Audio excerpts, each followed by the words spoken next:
Hi friends, welcome to our channel. இன்னைக்கு நம்ம கல்யாண சேனக்கிழங்கு வறுவல் எப்படி செய்யறதுன்னு பார்க்கலாம். இது பவி வீட்டு சமையல். சேனக்கிழங்கு கட் பண்ணிட்டு வரதுக்குள்ள கொஞ்சம் தண்ணி வச்சிருவோம். தண்ணி கொதிக்கிறதுக்குள்ள சேனக்கிழங்கு கட் பண்ணி எடுத்துட்டு வந்துருவோம். பாதி சேனக்கிழங்கு எடுத்துர்க்கேன். இப்போ அத தோல் சீவி சுத்தம் பண்ணிடுவோம்.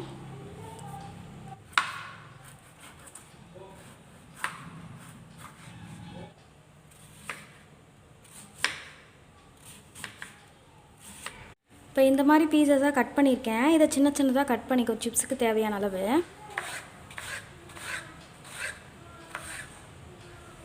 எப்பயுமே நம்ம சேனக்கிழங்கு வாங்கும் போது பழைய கிழங்காக பார்த்து வாங்கணும். இல்லை அப்படின்னா சாப்பிடும் போது நாக்கெல்லாம் அரிக்கும். இல்லை நீங்கள் புது கிழங்காக வாங்கினீங்க அப்படின்னா நம்ம வீட்டில் வாங்கி ஒரு 10 days கழித்து கூட செய்யலாம். சேனக்கிழங்கு கட் பண்ணுறதுக்கு முன்னாடி கொஞ்சம் கையில் தேங்காய் எண்ணெய் தடவிட்டால் கையில் அரிப்பு இல்லாமல் இருக்கும்.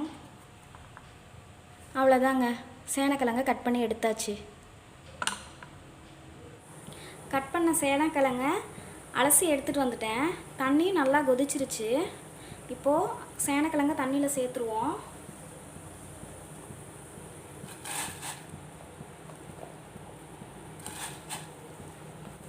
இப்போ எல்லாத்தையும் சேர்த்தாச்சு. உப்பு கொஞ்சம் சேர்த்துப்போம். உப்பு சேர்த்துட்டு கலந்து விட்டுக்கோங்க. இது ஒரு அரைப்பதம் வேகிற அளவுக்கு வேக வைப்போம்.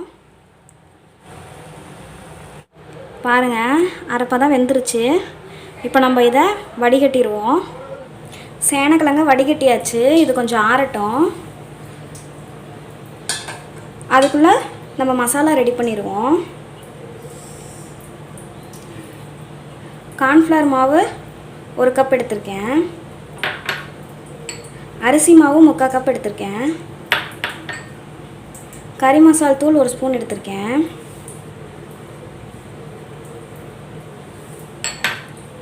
மிளகாத்தூள் 1 ஸ்பூன் எடுத்திருக்கேன்.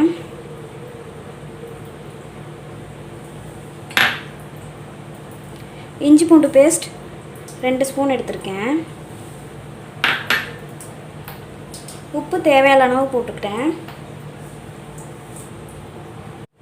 இப்போ இதை நல்லா கலந்து விட்டுப்போம். தண்ணி ஊற்றி கலந்துப்போம். பேஸ்ட் மாதிரி பண்ணிப்போம். கலந்து முடிச்சாச்சுங்க. கலர் கம்மியாக இருக்குது. உங்களுக்கு வேணும்னா ஃபுட் கலர் சேர்த்துக்கோங்க. நான் எந்த கலரும் சேர்த்தலை. இப்போது கிழங்கு போட்டு பிரட்டிடலாம்.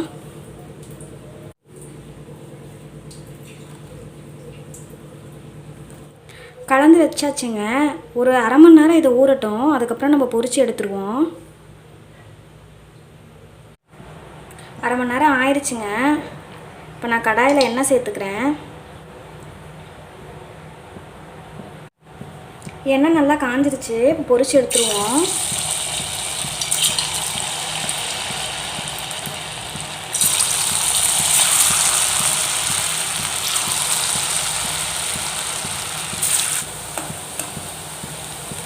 நான் இதில் எந்த ரெடிமேடாக கிடைக்கிற மசாலாஸும் சேர்த்தலை. வீட்டிலையே ப்ரிப்பேர் பண்ண மசாலா மட்டும்தான் சேர்த்துருக்கேன். அதனால தான் கலர் கம்மியாக இருக்க மாதிரி இருக்குது. இதே மாதிரியே மீதி இருக்க சிப்ஸையும் பொரித்து எடுத்துருவோம். இப்போ சிப்ஸ் எல்லாம் பொரித்து எடுத்தாச்சு. இந்த சிப்ஸு சும்மா சாப்பிட்றதுக்கே நல்லாயிருக்கும், டேஸ்ட்டாக இருக்கும். இப்படியே கூட சாப்பிட்லாம். குழந்தைங்களுக்குலாம் இப்படியே கொடுக்கலாம். இப்போ வந்து இந்த கல்யாண சேலம் வறுவலுக்கு தேவையான பொருளை நம்ம பார்த்துடலாம். ஒரு வெங்காயம் கட் பண்ணி எடுத்து வச்சுருக்கேன். ஒரு தக்காளி கட் பண்ணி வச்சுருக்கேன். எல்லாம் நீல வாக்கில் கட் பண்ணியிருக்கேன். கருவேப்பிலை, ஒரே ஒரு பச்சை மிளகாய், கொஞ்சம் இஞ்சி பூண்டு பேஸ்ட் எடுத்து வச்சுருக்கேன். வாங்க இப்போ எப்படி வறுவல் செய்கிறதுன்னு பார்த்துடலாம். பாருங்கள், கடாயில் எண்ணெய் சேர்த்தாச்சு. இப்போது கடுகு உளுந்து சேர்த்துடலாம். கூடவே கொஞ்சம் ஜீரகம் சேர்த்துடலாம்.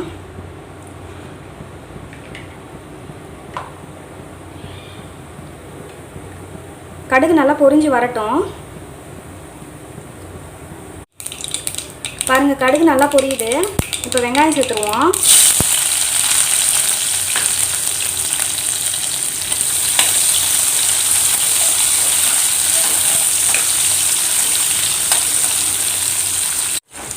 வெங்காயம் வெங்காயம் நல்லா வணங்கட்டும். வெங்காயம் வதங்கிடுச்சு. இந்த ஸ்டேஜில் நம்ம தக்காளி சேர்த்துப்போம். தக்காளி நல்லா வதங்கட்டும்.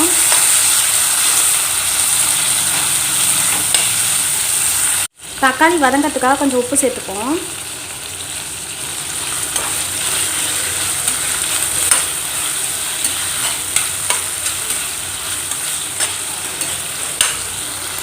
இப்போ நான் கருவேப்பிலையும் பச்சை மிளகாயும் சேர்த்திக்கிறேன்.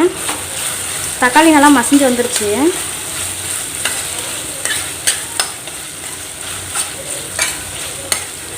ஒரு அரை ஸ்பூன் அளவு மட்டும் இஞ்சி பூண்டு பேஸ்ட் சேர்த்துக்கிறேன். இஞ்சி பூண்டு பேஸ்ட்டோட பச்சை ஸ்மெல் போகிற வரைக்கும் வதக்கிப்போம். இஞ்சி பூண்டு பேஸ்ட்டோட பச்சை வாசனை போயிடுச்சு. இப்போ இதில் கறி மசால் தூள் ஒரு அரை ஸ்பூன், மஞ்சத்தூள், மிளகாத்தூள் காரத்துக்கு ஏற்ப எடுத்து வச்சுருக்கேன், அதை போட்டுக்கிறேன்.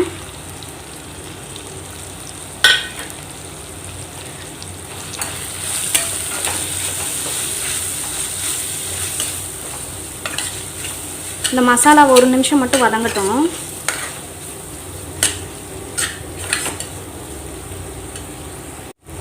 மசாலாலாம் வதங்கிடுச்சிங்க. இப்போ நம்ம பொரிச்சு வச்ச சேனக்கிழங்கு சிப்ஸ் இதில் சேர்த்துப்போம். நல்லா கலந்து விட்டுப்போம்.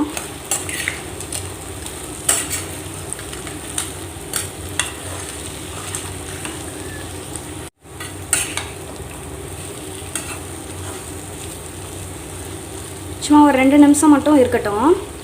அப்போ தான் மசாலாலாம் அந்த சிப்ஸில் இறங்கும்.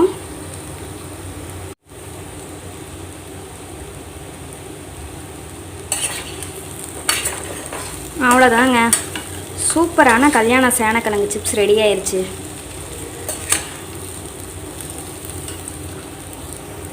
கண்டிப்பாக இந்த ரெசிபியை ட்ரை பண்ணி பாருங்கள், சூப்பராக இருக்கும்.